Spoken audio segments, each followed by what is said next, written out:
العصر كان هناك درس يتعلق بالمذهب الحنفي وقد حضره مئات الطلاب منهم.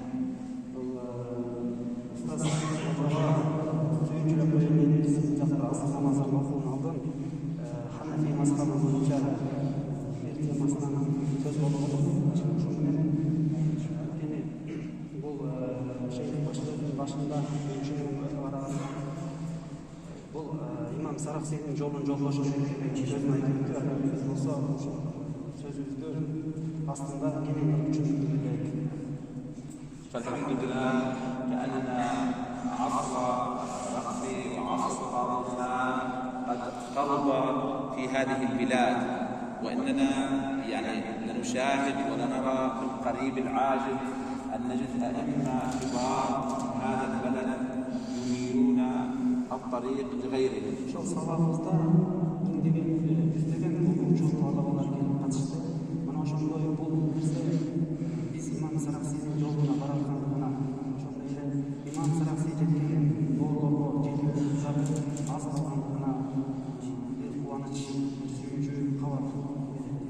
وعندنا في الأردن في كلية الفقه الحنفي مئات الطلاب من قرغيزستان، وهم أكثر الطلاب اجتهادا وهم أكثر الطلاب همة وهم أكثر الطلاب محافظة على دروس العلم.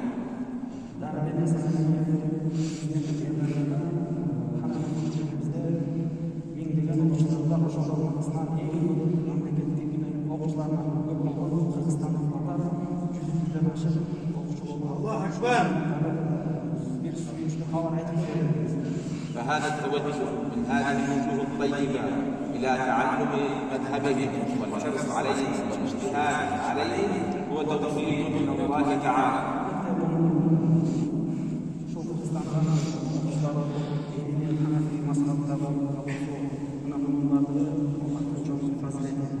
ويبشر بأن عصر الإمام السرخسي وبركة الإمام السرخسي ما زالت موجودة وأنها تظهر في الأيام القادمة في هذه البلاد.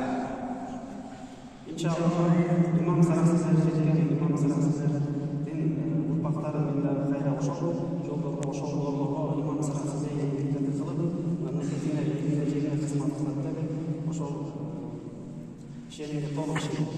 ولذلك نأمل من هذه الوجوه الطيبة في الأيام القادمة أن نراهم أيضا في كلية الفقه الحنفي في الأردن.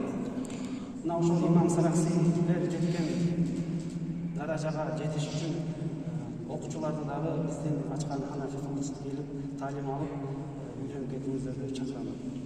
وكل الشكر والتقدير لدولة تركيا ولعلمائها في حرصهم على بناء هذا المسجد وبناء مقام الإمام السرخسي. Бұл мешітке қызмет қылып тұрғандарға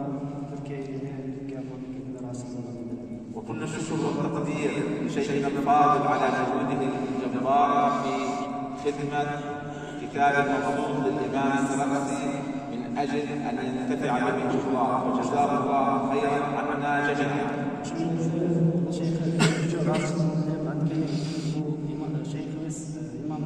Sarakhsi'nin maksud attığı kitabın fotoğrafı etlerine uşunçalık çok пайда алып келгенine терең өз чарасы.